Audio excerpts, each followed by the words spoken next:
What you're telling me is that music is about to stop, and we're going to be left holding the biggest bag of odorous excrement ever assembled in the history of capitalism.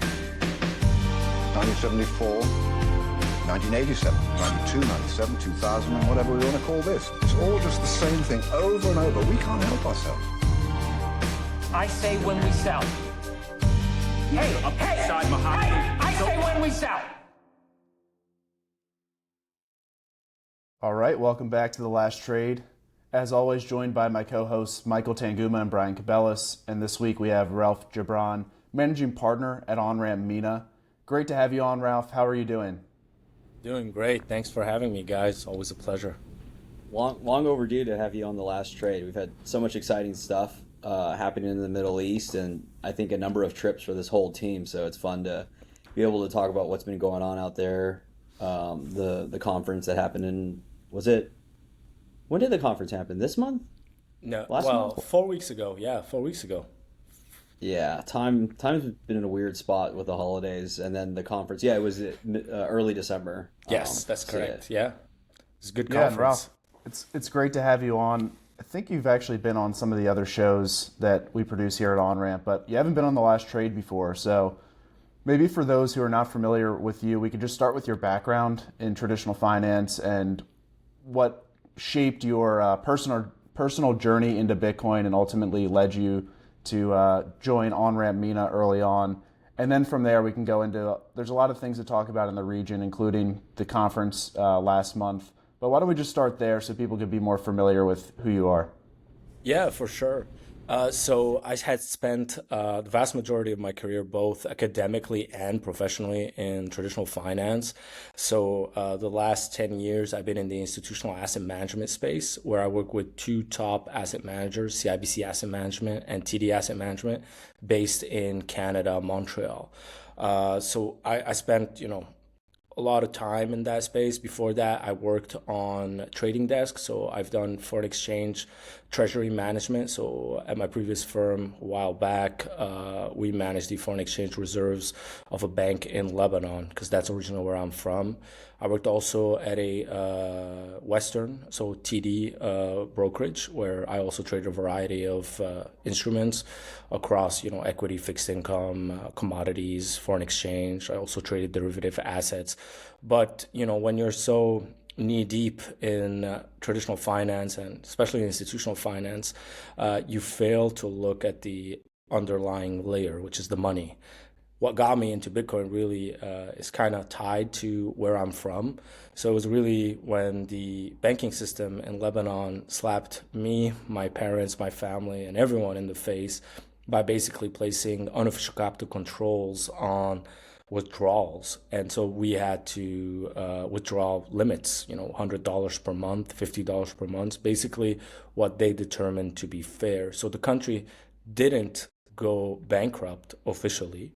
So these capital controls are actually imposed purely by the banking system and not by the government itself.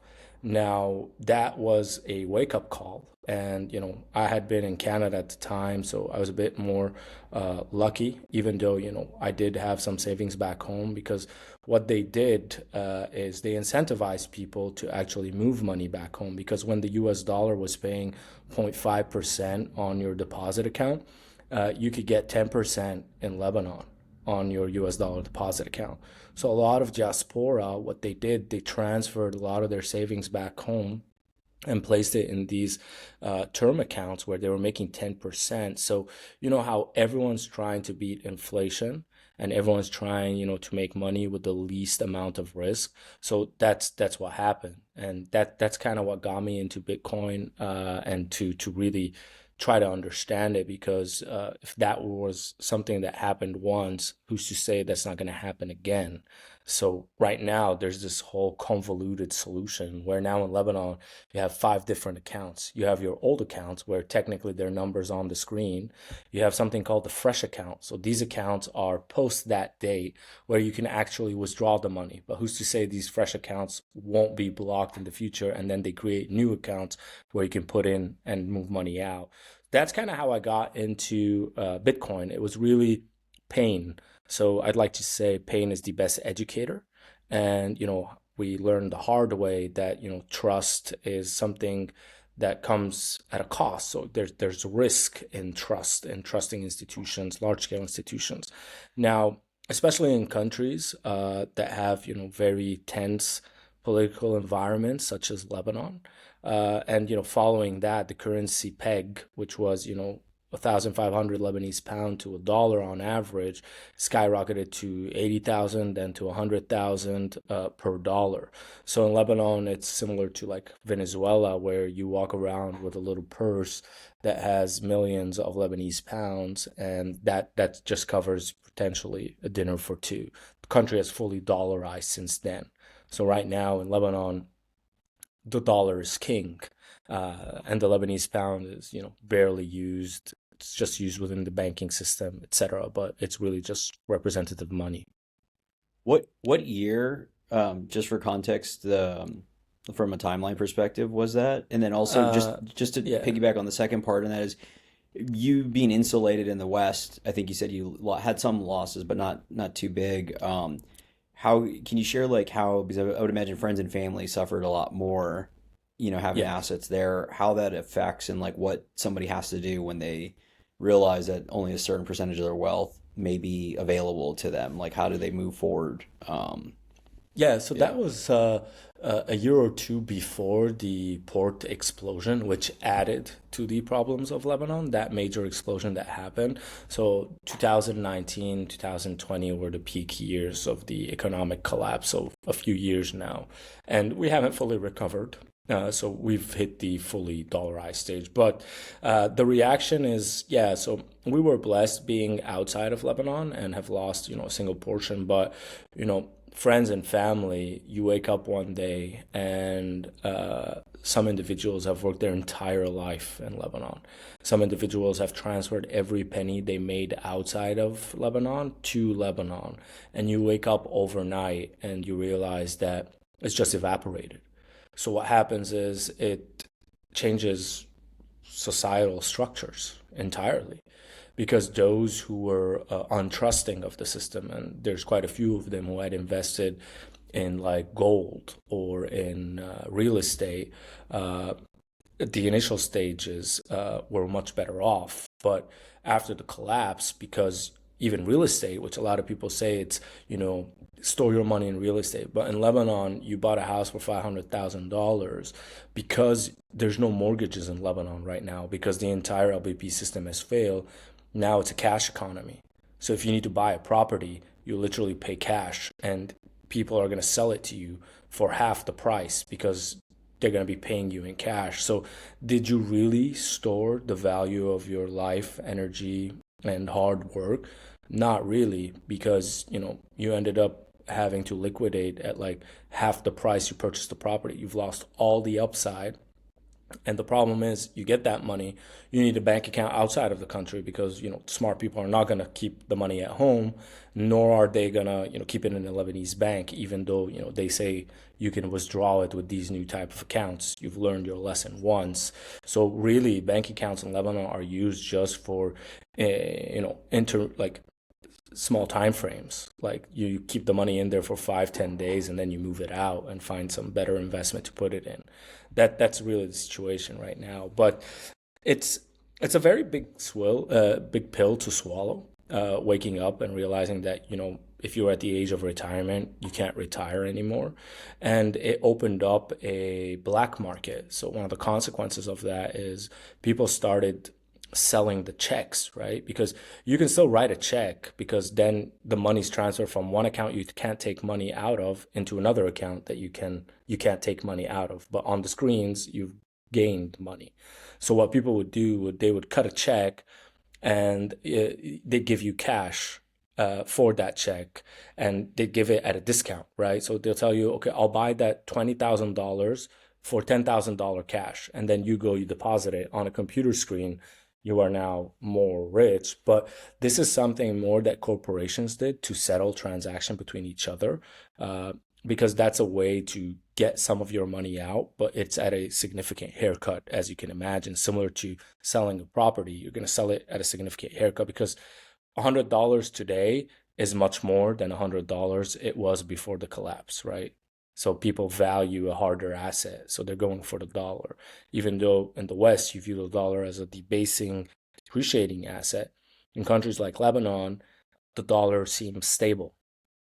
So that's one of the consequences of this. So it's really a paradigm shift in thinking, and one that the vast majority of the country hasn't really come out of. And then you add to that, you know, tons of people made lots of money in Lebanon playing this check games and, you know, speculating on the black market rates.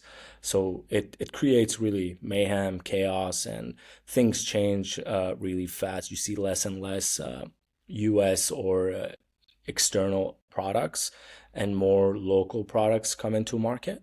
And that's just the state of affairs right now. Yeah, not to derail this too much, but this I can't help but call out how uncanny this reminds me of like the crypto markets and claims on bankruptcy notes, because there's a reason where we talk about people haven't stepped into this space, and like what Ralph described happens all over the world, and is it's not obviously like it's existential to the person because you lose everything, you may like lose your life, so it's a very serious thing, and you have to deal with it. But in the digital asset crypto world, like you can make an option to come in or not. And so some people come in and get rugged, but others, they look at it and like, why would you want to participate in what happened in Lebanon? Like, you don't. But in the digital asset world, you have that option. So you just stay away. You don't touch it because A, you may wake up and all of it's gone. And then B, now you have to deal with this headache of like moving out claims and all of this. Like it's very eerily similar like to this free banking style that's like started to be happen with digital assets, and some are trustworthy, others aren't. And it kind of ties into maybe later in the conversation what we talk about with what we do here, and the reality where we're heading. You shouldn't have to trust a single entity with your assets because they've been shown that maybe they can be trusted for a while, but at a certain point, you know, that trust kind of fades away, and you want to check and balance on that. At Onramp, we believe that Bitcoin is the most important asset of the 21st century. The hard part is securing it right. There are shortcomings with keeping your coins on an exchange, but also with setting up your own self-custody arrangement. Onramp solves for these concerns. Our multi-institution custody solution maximizes security and minimizes counterparty risk, ensuring that your Bitcoin remains securely in your possession, and provides built-in inheritance planning to ensure your family is protected as well. Onramp provides peace of mind for your Bitcoin journey, whether for your whole stack or for part of it as a complement to your existing self-custody setup. For more information, check us out at onrampbitcoin.com. Ralph, how does appreciate you sharing your background? I mean, it's really devastating to hear kind of first account stories of friends and family that have lived through that. And it's, as Michael mentioned, it's not isolated to Lebanon, right? Like this is happening all over the world. And in fact, even in 2022, right, we saw financial controls and bank account freezes in the Western world too. And so do you kind of see the challenges that exist outside of the West? Do you think that that is kind of a precursor to what happens in countries like Canada, for example? Or do you think I may be missing the mark there? No, actually, the way I like to see it, what happens, so the vast majority of the world has hyperinflating currencies, like realistically when you count the numbers. Very few countries have stable, solid currencies. And usually it's the countries that have those strong currencies that, you know, make it harder for other countries to get out of that environment because they export the inflation. But what happens in countries like Lebanon, basically they happen at hyperspeed. The exact same thing is happening in Western countries, but at a much slower rate is the way I view it. So it really is gradually then suddenly in the Western world. In the less developed world, it's actually suddenly. It just happens overnight just because of variety of influences. The political environment is much less stable, so that just amplifies the collapse overnight versus in the West, you know, there's much more, whether they're real or not, but there's much more checks and balances that kind of slow the process. But what happened in Canada, I mean, I was in Canada and for almost 10 years, so right before Trudeau took power, and Canada was a different country. Even my dad and my mom, they immigrated to Canada, so I am Canadian, and they have a very different vision of what Canada is. And they visited us a few years back, and they hadn't been to Canada for quite some time, and they were really shocked by the state of the country. So there is a deterioration, but you don't see it if you live there, unless you're actually looking for it. And being in Bitcoin, understanding sound money, understanding the consequences of debasement, monetary printing, you start to realize changes at a much faster pace than if you were just ingrained in the system and just a part of it. What happened in Canada, I mean, there was a trucker incident, which was surreal. I mean, they used executive wartime powers to freeze accounts. I mean, the banks supposedly, they are independent entities from the government. They're not public entities, like they're not owned by the government. But the problem is when the government states something, the banks have to, for example, not be on the wrong side of that statement in fear of repercussions. It's the same thing, with the vaccination process. They never said you have to get vaccinated, but they made a few statements, and then all the companies, basically they understood it as, oh, you can't work here if you don't get vaccinated, maybe because of insurance problems, etc. So the incentives become all whack. But definitely, over the years, Canada inflation has skyrocketed. The cost of living is crazy. There's been a massive deterioration in the healthcare system. It takes 9 months to get an appointment with a specialist. Yes, it's universal healthcare and it's free, and you're paying on average 55% in annual tax.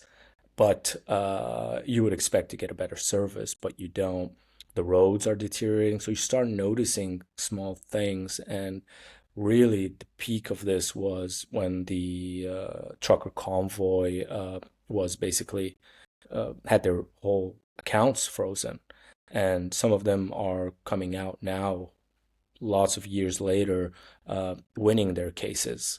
But that doesn't mean that they didn't suffer, they didn't struggle throughout their years, because being unbanked in the West is not the same as being unbanked in Lebanon.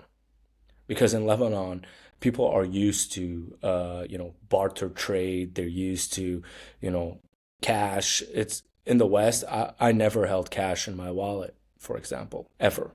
And if you're unbanked, some places you walk into, they're like, oh, no cash, or like, we don't take cash, or stuff like that. So things had started changing. But yeah, I think now is a good time because things are changing. We're witnessing change across the Western globe with, Trump in the United States, Trudeau resigning in Canada, and upcoming candidate Pierre Poilievre being more on the, sound monetary side. I mean, say what you will, some people will tell you, yeah, but he's not a saint either. But who is? I mean, Trump isn't a saint either. But what he says and what he claims, like just listening to him talking about, fiscal spending, monetary debasement. I mean, it's just common sense, and it's either that or the handout economy, which Canada over time really took to heart, where just pay taxes and we'll give you everything you need, basically. But the everything you need, is it up to the standard that you're expecting? Well, that's well, for me it wasn't, at least, but I don't know. It's a fascinating dynamic. When I was in Dubai last, Ralph was telling me about the healthcare system and just the deterioration of everything. And it was just like so, it was so fundamentally different than what the media portrays. And then I came home and maybe I was just more aware to it. And it was in the news, like of a guy that went to the emergency room, got told he was okay, went home and passed away, like had a heart attack. And Sad. It's this very interesting dynamic where you would look at, like, the way that the media portrays, just picking on a few, as California and New York and Canada as these bastions of like progressiveness and the like pinnacle of societal, whatever you want to like make up. And then you go boots on the ground. And these are like third world countries. Like, we know what's happening in New York City subways. We know what's going on right now in California, Canada. Sounds like it's even worse than both. It's just a very interesting dynamic on the things, the way these societies are portrayed as being progressive, and it's usually the closest to the money spigot, the academics or the people that are closer to high finance, that are living the best, while everyone else is effectively just getting like sucked dry of all like capital or time. Yeah, and this might surprise you, but you'll get way better healthcare in Lebanon at a fraction of the cost. At a fraction of the cost, you just show up to the doctor, they see what's wrong with you. If you need a surgery, you do it in a week, and you're in and you're out, and it costs you a fraction of the cost. Like some people, they don't do their dentistry in Canada, for example. They go to Lebanon because it's way cheaper. Even with insurance, you end up paying less in Lebanon with no insurance. And that's crazy from a third world country that has a hyperinflating currency. Yeah, I mean, it's fascinating how the media portrays certain things.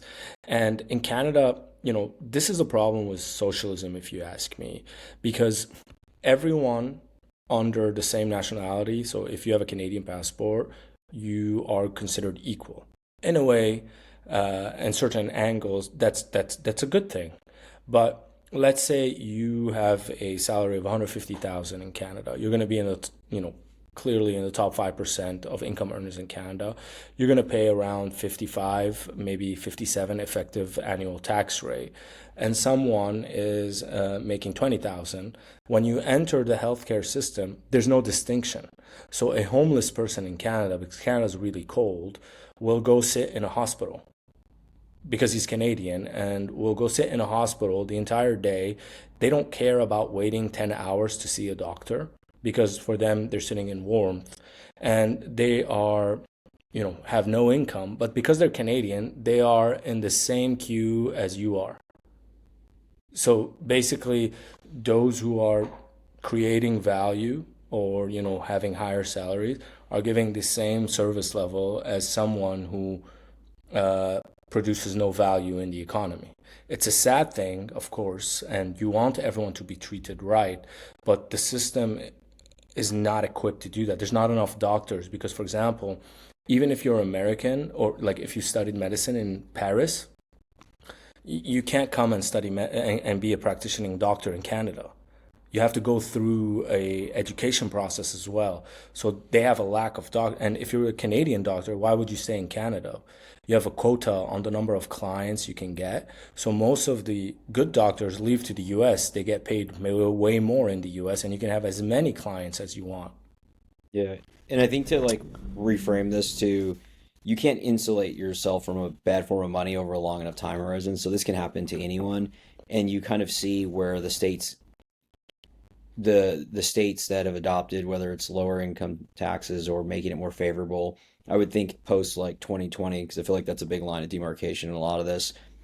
Tennessee, Florida, and Texas have really thrived, and I think we're going to increasingly thrive given everything we just talked about, where the best human capital is moving there because of those favorable things. I think ideally with this post administration that supports. But Jackson, I know there's some geopolitical stuff we want to talk to that ties into that. I do, yeah, I want to appreciate that. And Ralph, I want to drive toward your experiences now in the Emirates. So you lived in Canada for a while, you're Lebanese, and you've since moved back to, or you moved to the UAE, which is now closer to home for you. And you're a managing partner at Onramp MENA. So you've been there now for not a full year, but maybe 6 months or so, right? And so how do your experiences in the UAE, in Dubai, Abu Dhabi, compare to what you've seen in your traditional finance background, mostly in Canada? And then after that, I want to drive toward what you're seeing in terms of Bitcoin adoption and growth and interest among institutional investors, high net worth individuals. But first, I think it'd be interesting just to hear a quick compare and contrast to life in the Emirates and how does that compare to the experiences that you've lived so far outside of in the Western world? Yeah, so the Emirates is big, right? So I'll speak to Dubai for starters, and we can extrapolate on that. But one thing I'll start off with, so there's no income tax. and there are roads and tons of infrastructure. So you don't really need income tax to build infrastructure. There are a variety of ways you can do that. One thing that's fascinating, and it's a young city, but they've been at it for 30 years or so, 40 years. And if you came 40 years ago, it would be like images you see of the desert. Like there was no infrastructure. And one thing that's a huge contrast to Canada is the quality of the infrastructure. The stuff they're building here is, out of a sci-fi movie. And there's a level, and Michael, when you were in town, you said something which I found really interesting, a level of excellence. Like if they want to do something, they're going to do it big and they're going to do it right. Now, that is very different. They have a much more entrepreneurial mindset. So you feel like a young person, they're more willing to take risks. They're more willing to try new things. Well, the UAE is taking that mindset when it comes to building a nation. So they are willing to try the untried or to test the untested to grow the economy. They've been labeled in the past, especially in the GCC, as, yeah, they're only in oil. That's their only thing. But if you come here, you'll realize that, you don't really notice oil in any form of way. What you see is, a very thriving economy that's really diversified. All you have to do is look at the, fintech industry. You have to look at the, tourism and service industry, which it's uncomparable. There's one thing they do here, which is to rather than comfort you in the sense that if something were to happen, you just go to the hospital and you're taken care of. You don't have to pay a dime. What they do here is more of a enablement. So they don't take the money away from you. They will find other ways to take it away from you by making life so easy. I mean, you can get gas delivered to your home while your car is parked outside. Anything you want can be facilitated here. And even one thing that was really different is the government aspects of things. So in the West, at least in my experience, getting something done at the government level is slow and painful. Here, everything is digitized. I mean, government agents are quick to respond. You can get on a call. I almost never wait on a queue line when I call a government agency, which is something that was a shock to me. I just call and someone picks up. So what they're trying to do is incentivize growth. And to do that, they are enabling people to come here, and they enable them when they are here to actually build. And that's extremely noticeable in the digital asset space because that's what we're in. And within the digital asset space, I'll segue into the question about Bitcoin adoption. So the UAE has taken a very different stance than Western countries in the sense that they saw an opportunity and they decided they want to take advantage of that. While the West was still, battling between, should we legalize this? There's no regulatory framework. We don't know what to do with it. Here, they decided to sit down, build a whole framework around it to incentivize people to come here and build something. So that's the approach they took. So unlike other countries, here you're very quickly capable of knowing what you can and cannot do. So the gray area has been removed from the equation, which allows entrepreneurs to build effectively. And you would say, but now there are rules and things are set in stone and there can't be changed. But that's another thing that's very different. Rules are not supposed to be broken, but rules are supposed to be enhanced when they are outdated. And so one thing we've noticed, because, for example, we're trying to bring multi-institution custody into the region to safekeep Bitcoin the right way, the regulators are always fascinated because it's new and different. And the first thing they're thinking is, how can we grow the ecosystem and how can we do something to improve the ecosystem? And when you come with a solid value proposition and a product that, they can't deny is a upgrade to the current state of affairs, even if it's not regulated under your current guidelines, they will speak to you.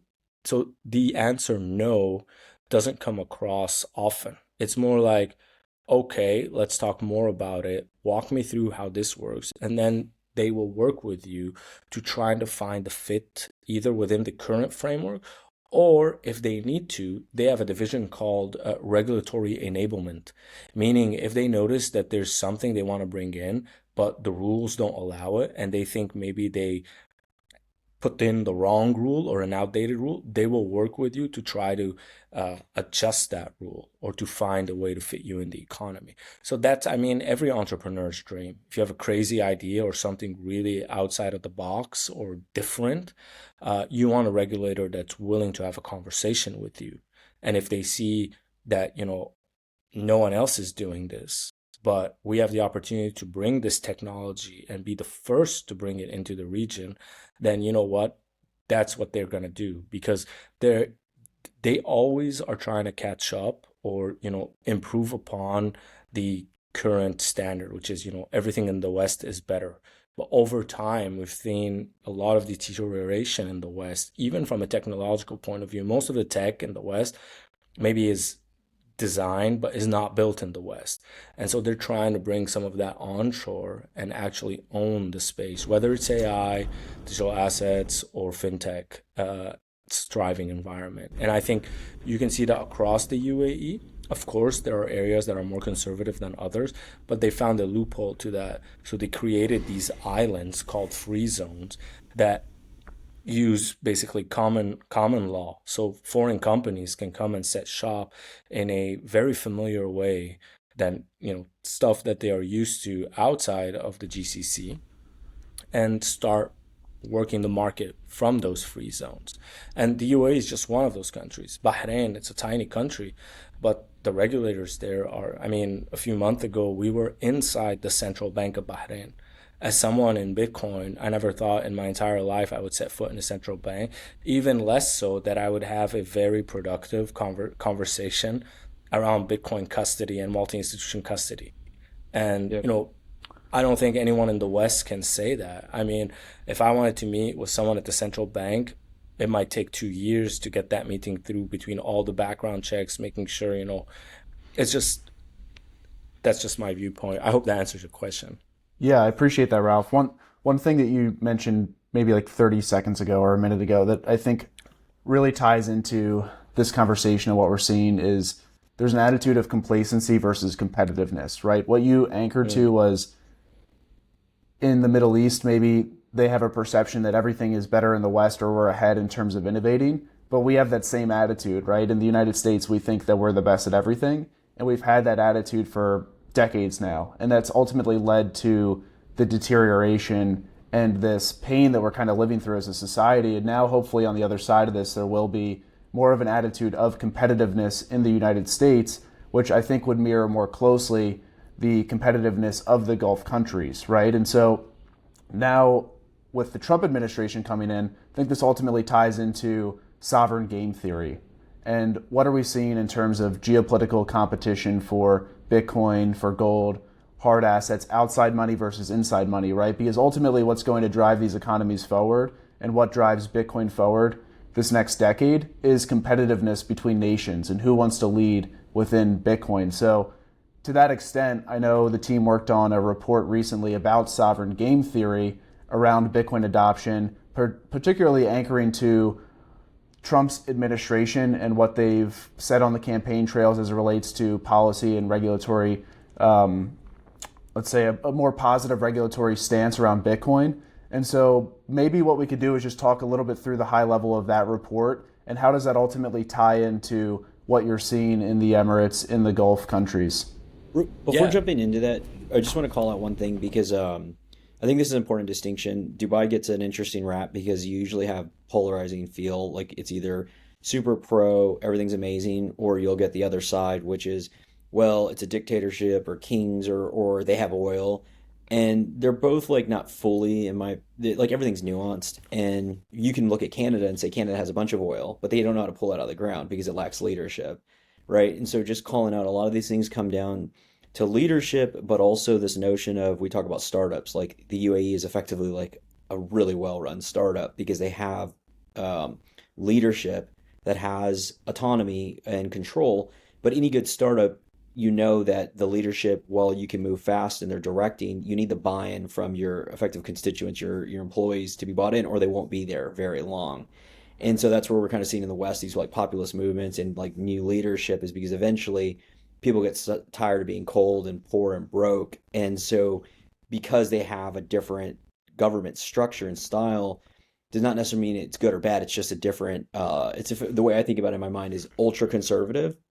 So they've been a little slower for things, and now Dubai is one of the ones starting to move like this way. Where over here we got way progressive, like insanely progressive, and we kind of see these in the States where certain conservative states have been more from a revenue, from a innovation perspective, people are going there. So it's just a constant battle of like conservative progressiveness, and then the natural, like whatever we call it, employees, constituents,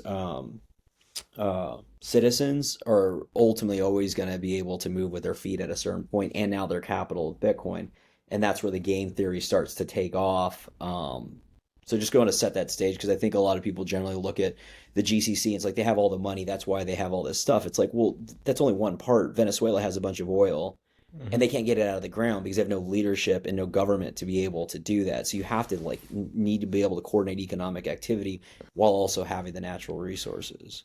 And also, the government, yes, some people have, negative things to say, but the government here is extremely efficient. I mean, I do have to say that they've aligned their incentives. They are very patriot, and all they really care about is to see their people prosper and to have other people come here to build and prosper as well.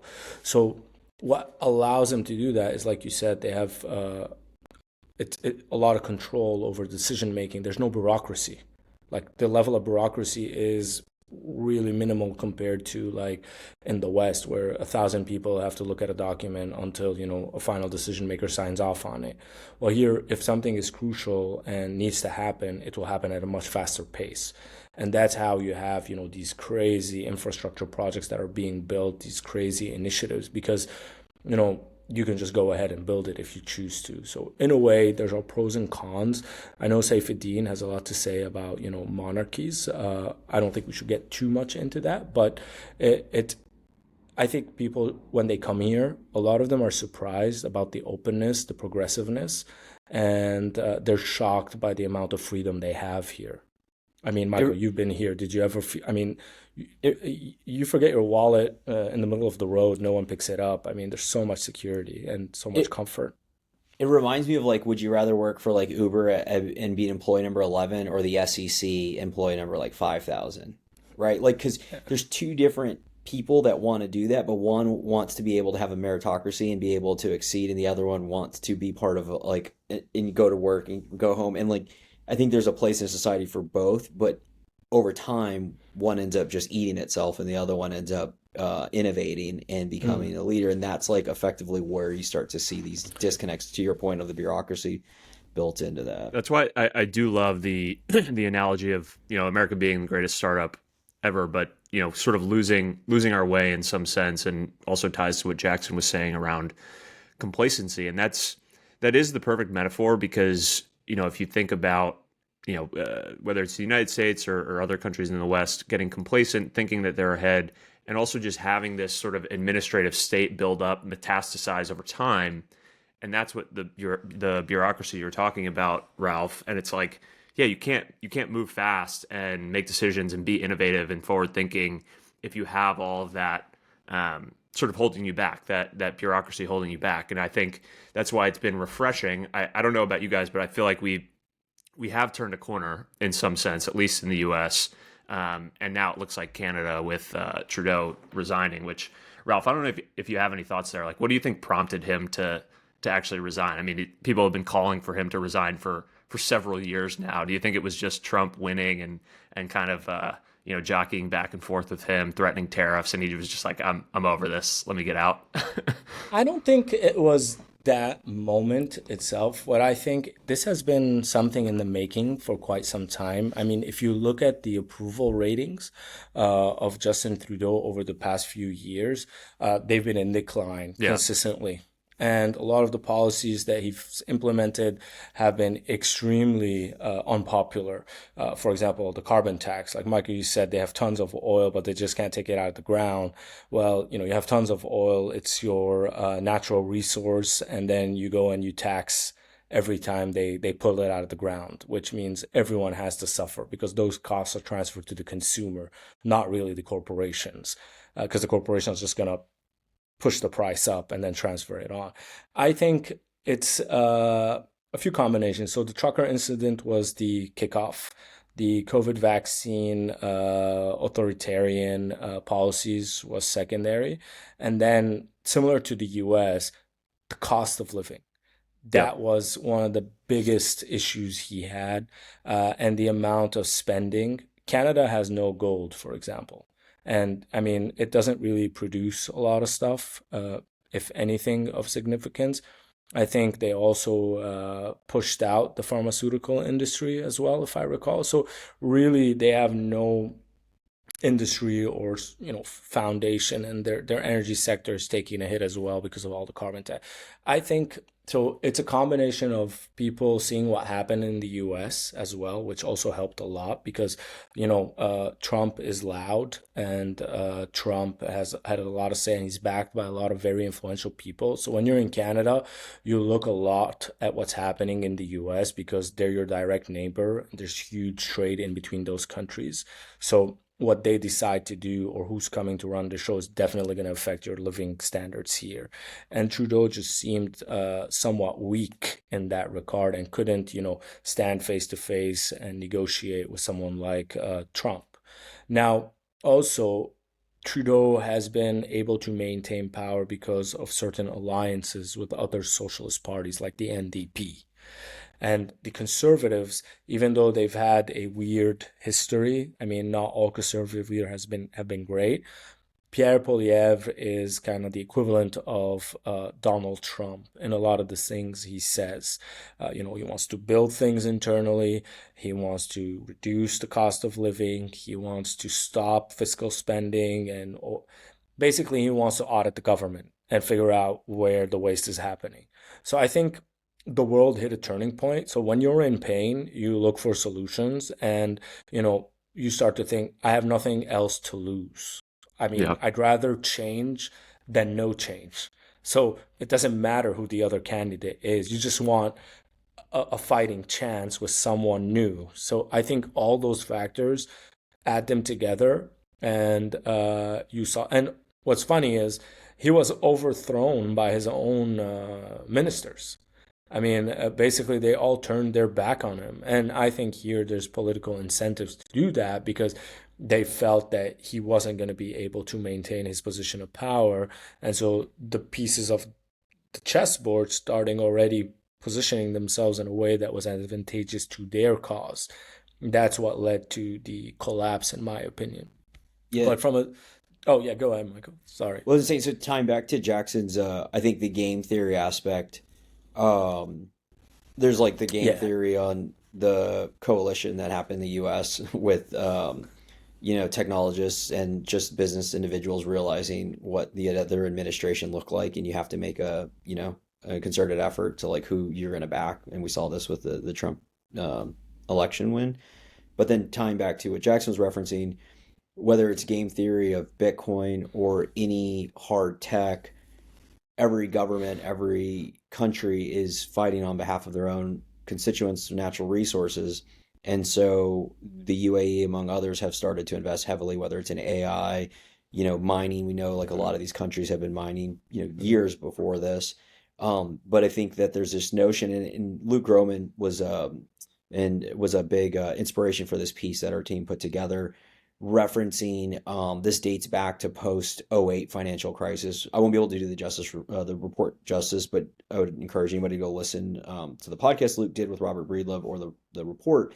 But in its essence, it ties back to post '08, '09. There hasn't really been a sustained treasury buyer because at the end of or from an external perspective, because at the end of the day, if you're exporting natural resources and then so those are resources that you need for your constituents and your citizens, and if you are recycling those assets into treasuries that are effectively losing capital, and you can't go buy the things that you need to import them, well, you're in a really bad spot over a long enough time horizon.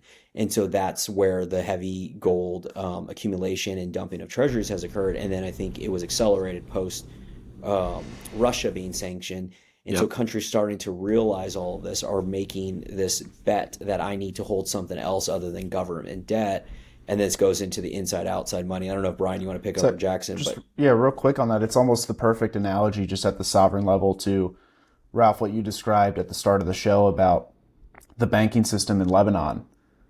The same thing happens at the sovereign level where historically, and still to this date, but at a declining rate, other nations are purchasing U.S. treasuries and other U.S. assets, but are inclined to decrease those purchases over time because of A, the inflation embedded in fixed income securities issued by the government, and then B, because it can be confiscated, there's kind of capital controls tied to those investments, right? So it's pretty much the same thing that you described earlier, but now it's happening at a sovereign level. And I think that ultimately kicks off what we've seen since, Michael, you mentioned post-2008, certainly accelerated in the past couple of years here, where other nations are looking for apolitical and investments or store values that are free of counterparty risk. I would even go as far as to say, like, I think the past 3 or 4 years, like, that is the preference or the recognition by various cohorts that you'd rather own or at least have some allocation to a form of outside money. Like, that's been the main driver of Bitcoin adoption and demand for the asset in my mind. And I think, to your point, Michael, it was very much exacerbated by Russia's treasury being seized. So this asset that everyone sort of perceived as risk-free, or at least you could trust the counterparty, that sort of collapsed or deteriorated.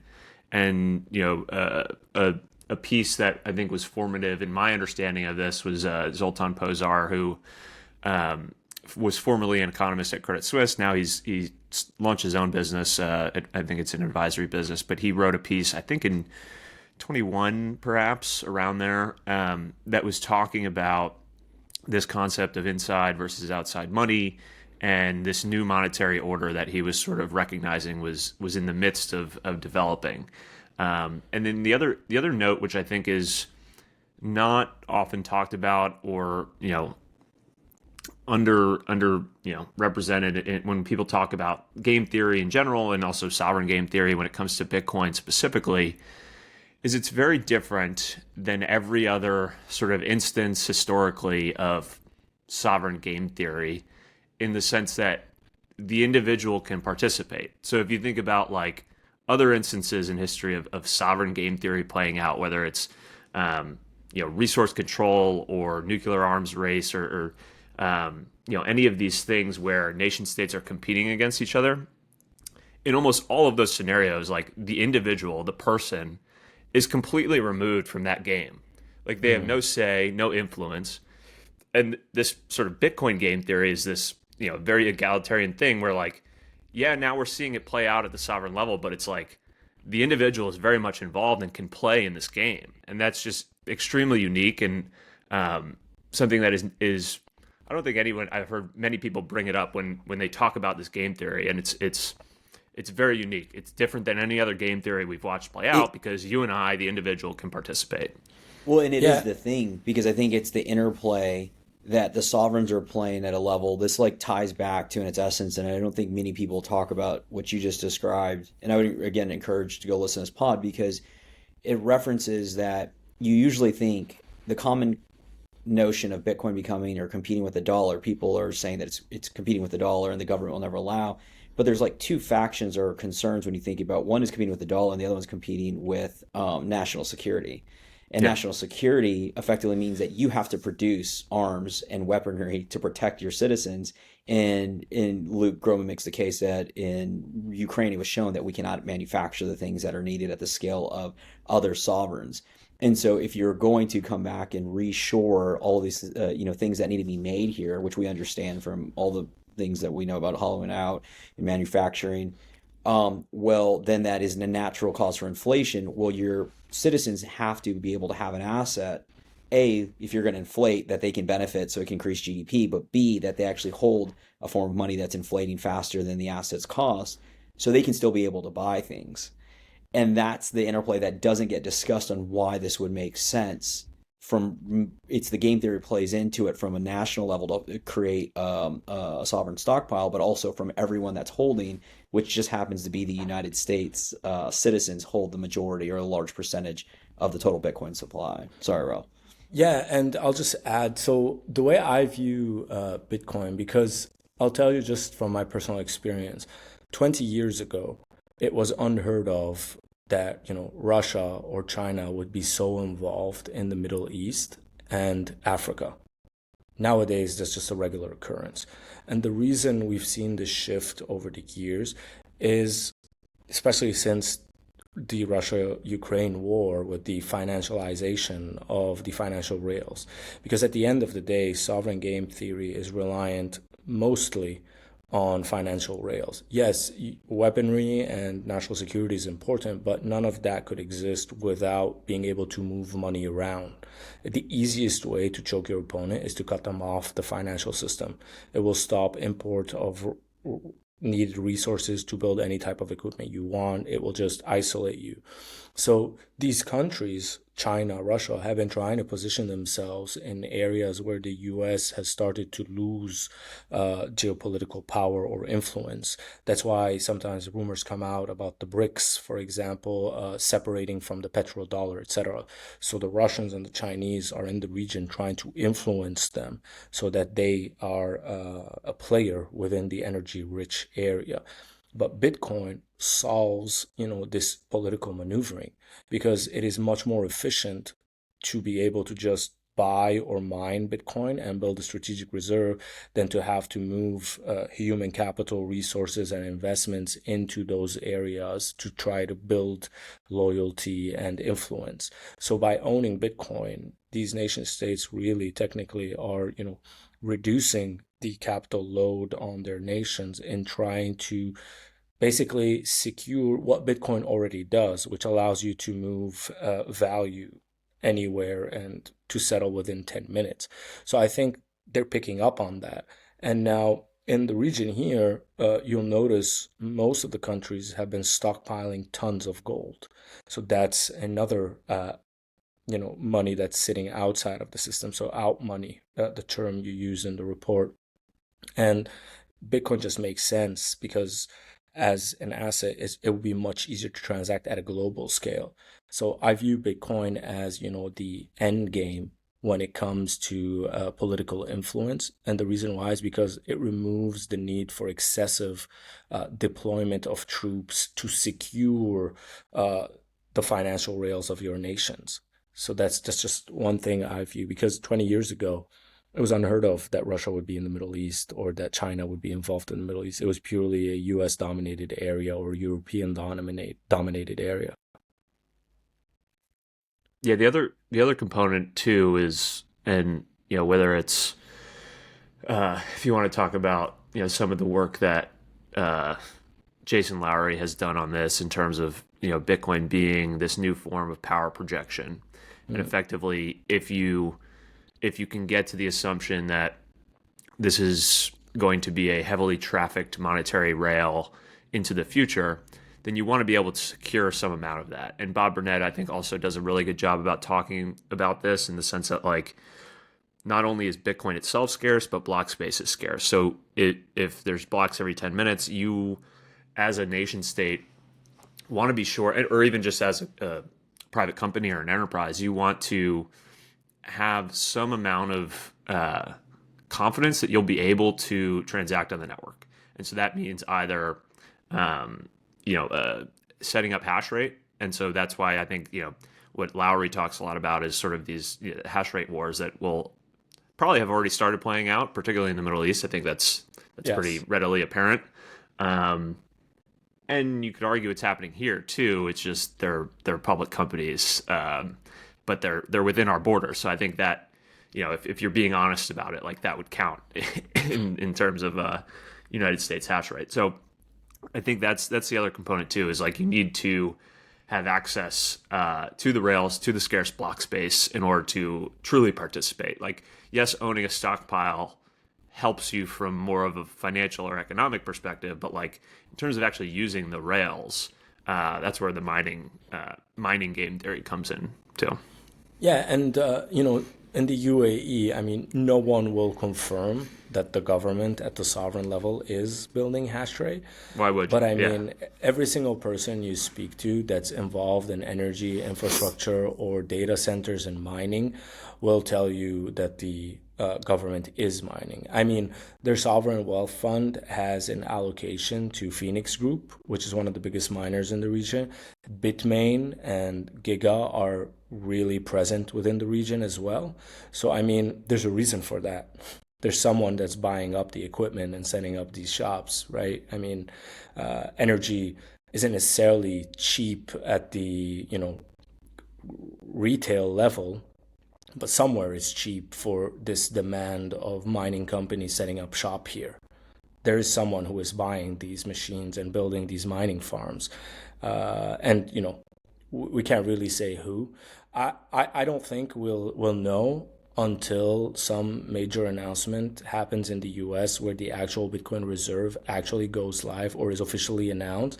At that point, I wouldn't be surprised if some country within the GCC, mainly Oman or the UAE, comes out and says, "Yeah, we've already been doing this for 18 months," for example.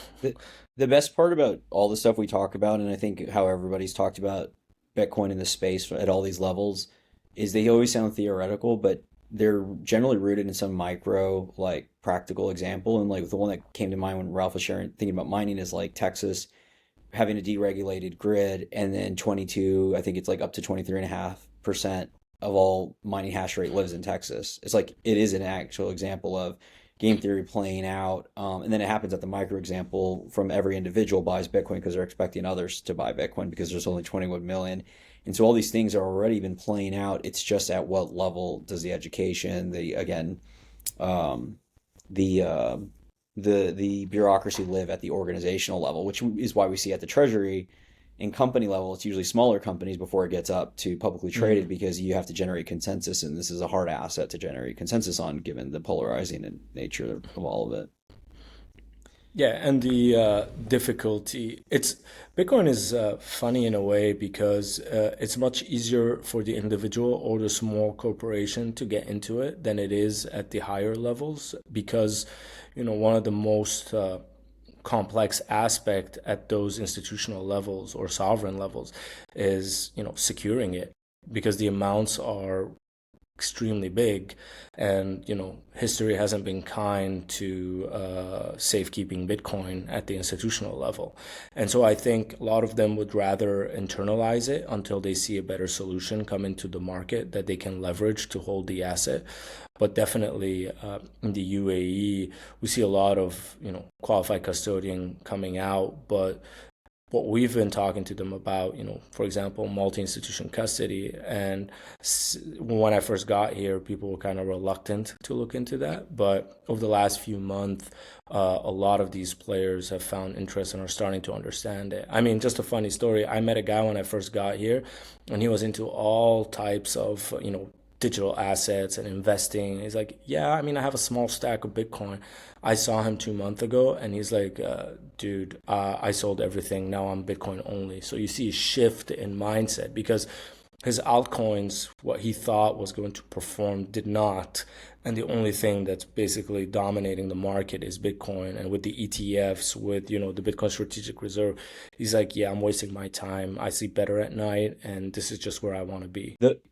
This is the polarizing take, and we don't have to go deep on it, Jackson, but I will call it out because it's the perfect contrast of what Ralph started the beginning of the conversation, referencing the gravity of having a bad form of money and what happens if it's not sitting in your control.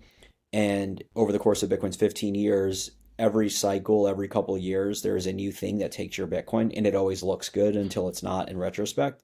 And so the referencing of all of this notion of financializing it into the asset and creating publicly traded companies and Bitcoin only companies and people, like, there is that next wave you can see where you end up with these like or these over complex forms of Bitcoin exposure that effectively will take people's Bitcoin from either ever purchasing it or moving Bitcoin into what they believe is going to have a return multiple. But again, it goes back to the outside money notion of like, if you have your money, you can control it. You can have, trust minimized ways to have a bearer asset that you can sleep good at night knowing that somebody can't rug you the next day.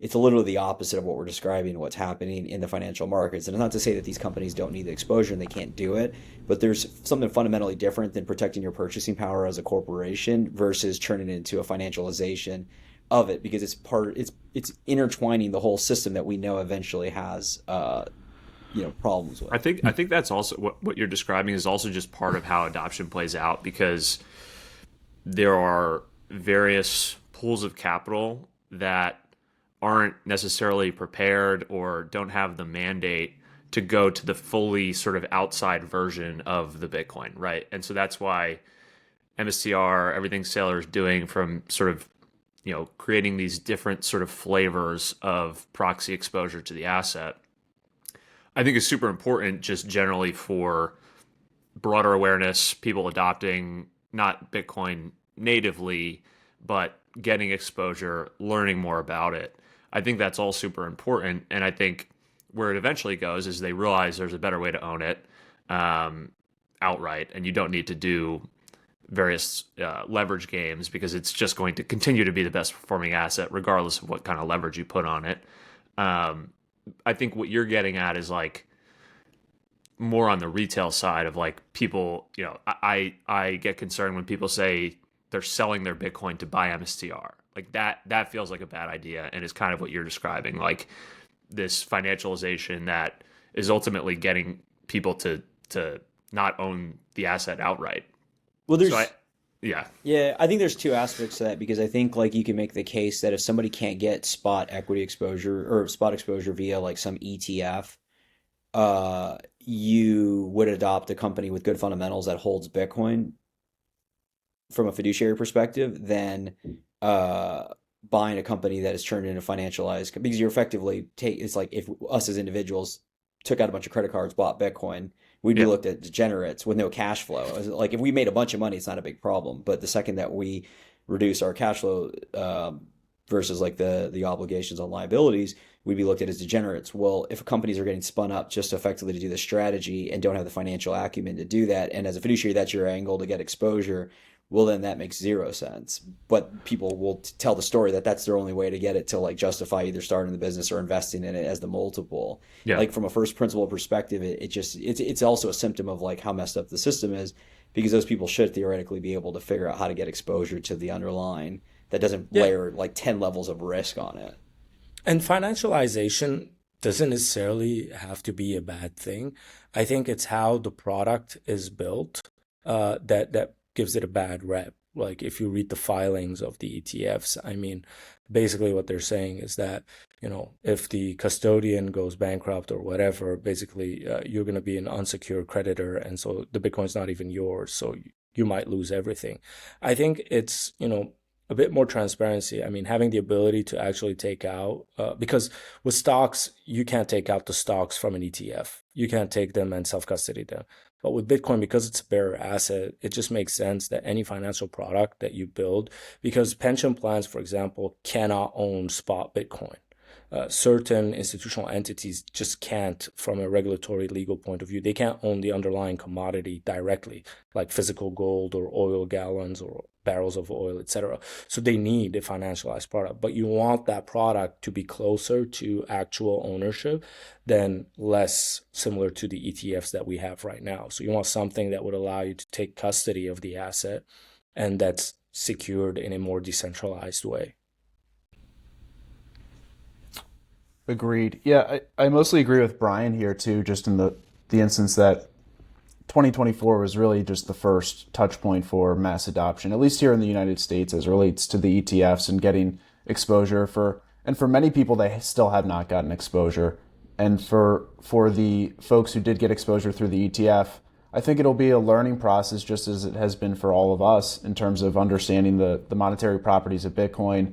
And Brian, I think I know we're kind of coming up on time, but I do want to give you some airtime on the shareholder letter that you published yesterday, because there's a lot of things we could talk about. It probably warrants a separate discussion, but the thing that I thought of immediately was that you call out in that letter that in 2024, there's only 4 top-tier hedge fund managers that beat the S&P 500, which returned about 24%, right? And so we're getting to a point now where more investors, whether it's the individual or the institution, will recognize that they can hold a better form of money, a savings technology that will passively outperform the active money managers and also equity indices. So, Brian, I have some questions, but maybe you could just give an overarching context about your publish. Yeah, sure. So, for starters, I always love putting this piece together, mainly because in my prior life, when I worked at Brown Brothers Harriman, a lot of what I did was read not only shareholder letters but quarterly letters from a variety of asset managers and investors across the asset class spectrum. So always enjoyed, particularly in sort of the January, February time period, digging through people's letters, hearing their thoughts and how they were thinking about the year completed and sort of looking ahead. So it's been fun to put this together the past couple of years. And really, given that, in my mind, a shareholder letter is very much a traditional finance sort of practice that I like to tie in certain themes that would resonate with people sitting in that world, sitting in those seats. And so what I wanted to talk about with this one was this trend of really the past 2 decades of, there's been this debate around active versus passive management. And active management, all that really means is you're stock picking. You are picking individual securities as opposed to just allocating to an index like the S&P 500 or the NASDAQ, which would be considered passive investing. And so there's been this massive trend of capital flowing from active managers to passive managers, really for a few reasons. One, just the costs associated. So index funds are much lower cost than an active managed strategy. And the other reason is that there was just continued underperformance of active managers. And it's sort of this recursive flywheel in the sense that the index funds like the S&P are increasingly driven by a handful of mega cap stocks. And what that does over time is, capital flows into these index funds. It sort of adds to the performance of those top names in the fund. Their weight then increases. That then increases their performance, increases the flows. So it's like this recursive loop of over time. And if you want to just pull up that chart that I had on, I think, page 3, Jackson, in there, that just shows just the past 2 years. And like I said, this is a multi-decade trend, but just the past 2 years of the weight of the top 7 companies, so the Mag 7, what you would think of as the sort of mega cap stocks, the weight of those names has increased. It's now, over a third of the S&P. I think page 4, Jackson. It's on Michael's screen. And the contribution to the returns of the index is also, outsized from these particular names. And so if you look at, the performance of the S&P minus the Mag 7, it's like basically flat, very meager returns without those 7 names. And so all this is really to say, Jackson, you led with at the beginning, like a very select few of what you would think of as like top tier hedge funds actually outperform the S&P. And part of the reason is that it's just driven by, that benchmark is getting harder and harder to beat year over year because it's just driven by these few names, which, have economies of scale, have really significant business modes. It's not to say that these businesses aren't good businesses and won't continue to be, but there's still a ton of execution risk, key man risk. Like these are individual companies that, I think the concept of index investing when it was first originated was like, okay, this is like diversified, a little less risky than stock picking. But really all it is today is like stock picking, but you're just picking the 7 biggest stocks in the market. And so what I go into after that is sort of like, well, where does Bitcoin fit into all of this in this active passive debate? because it's somewhere in the middle. It's at its core, it's very passive in the sense of, the predominant strategy is just accumulate the asset, buy and hold it, don't trade around it, don't leverage it. So that would appear very passive on the surface. But on another hand, like, it is the most active sort of macro bet you could be making, in the sense of going back to the inside versus outside money conversation. It is a digital form of sound money, outside money, that is completely detached from stocks, bonds, real estate.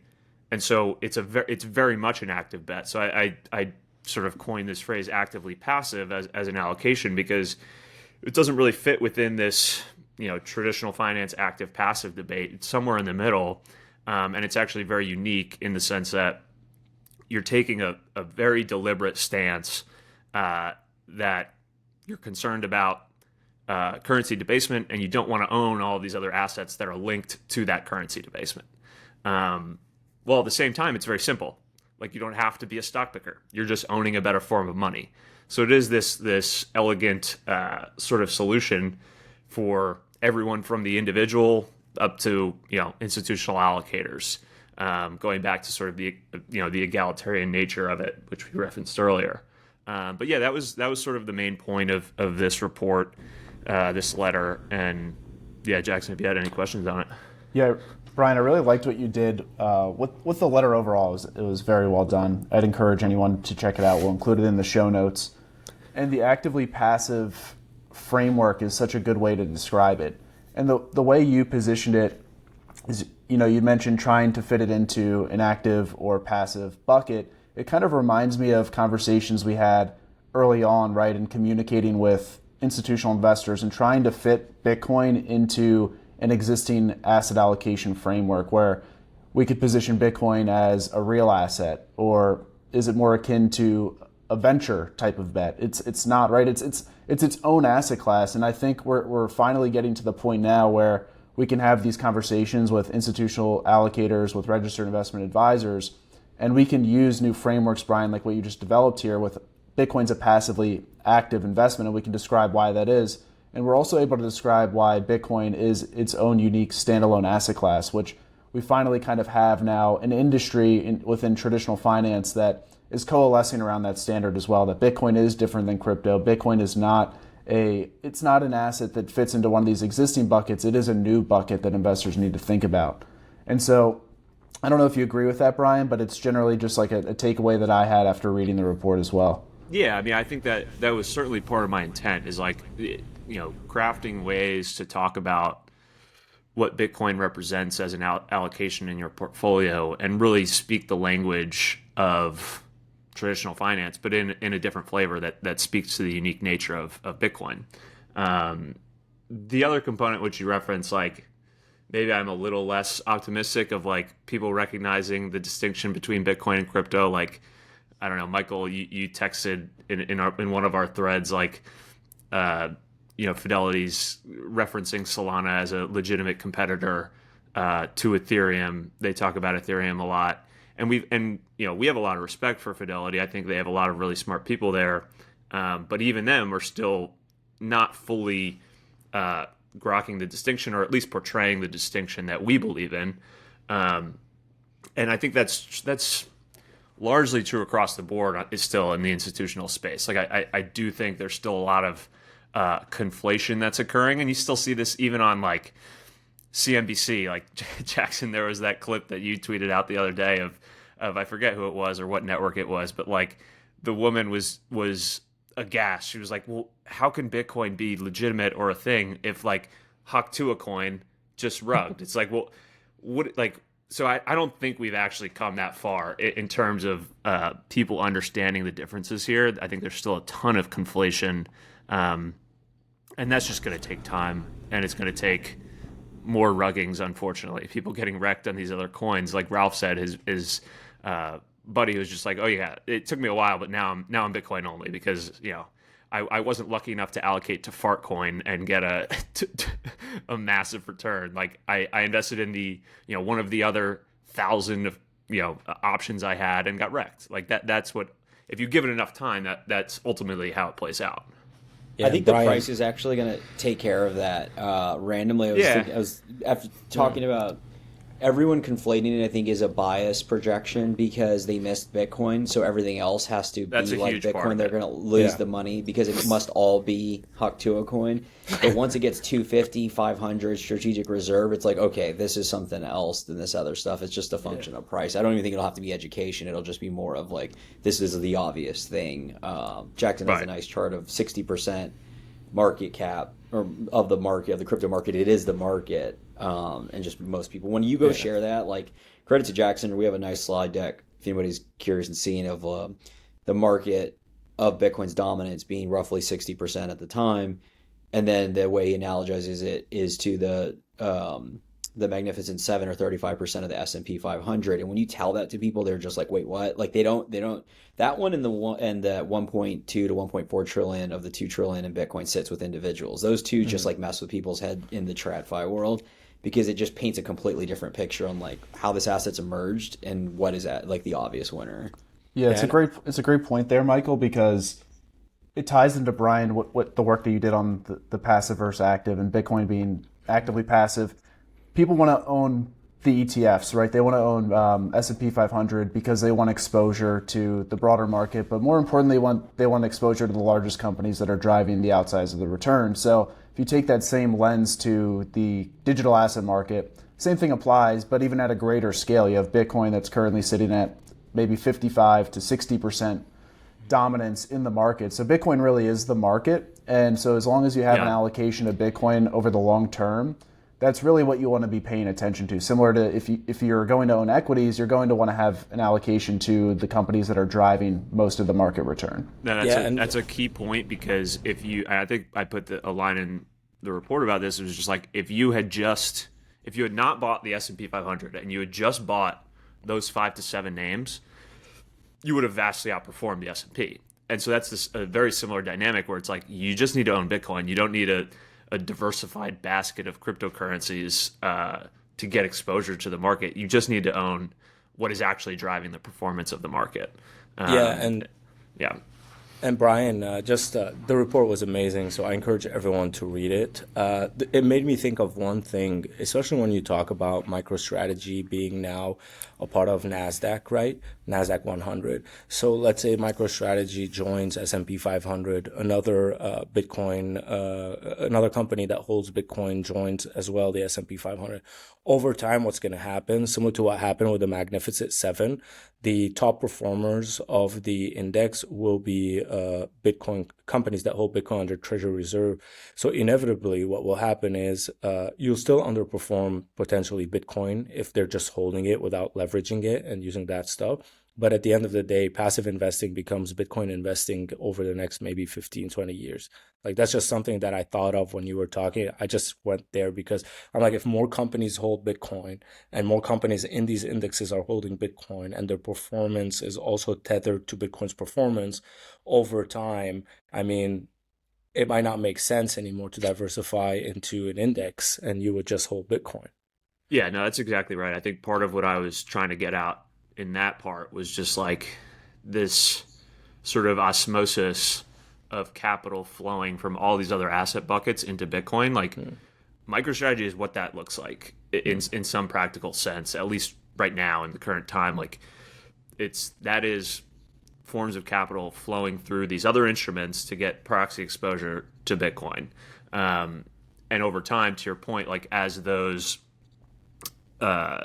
equities and other instruments enter indices, that goes back to the same like recursive flywheel that I referenced earlier, where it's like higher performance adds to the weight, more flows, like, and so that I think you're exactly right. That's what we're going to see play out over the next 10, 20 years. Yeah. Well, I'd encourage anyone who hasn't seen it to check out the report. I called it out already. We got a wrap here in just a moment, but we first have to call out the single point of failure of the week. I think it's going to be a good segment to just call attention to risks that people should be thinking about. Less so at the institutional level. I think institutions will naturally be isolated from these risks just in terms of how they hold the asset, but certainly investors at the retail level, individual Bitcoin hodlers, should be thinking about various types of risks. One of those includes something I saw come across Bitcoin news recently. I can't remember when exactly, but there was this crypto influencer, someone who moderated a forum, I think at some sort of event in Canada actually, and was kidnapped. Him and his family were kidnapped and tortured for their, I guess, Bitcoin and their crypto. And so I don't necessarily think that when I think about the risk profile and what people need to think about, I still think that these types of physical threats are more isolated to people who have public images, whether you're known as an early adopter or you work within an organization, unfortunately like us.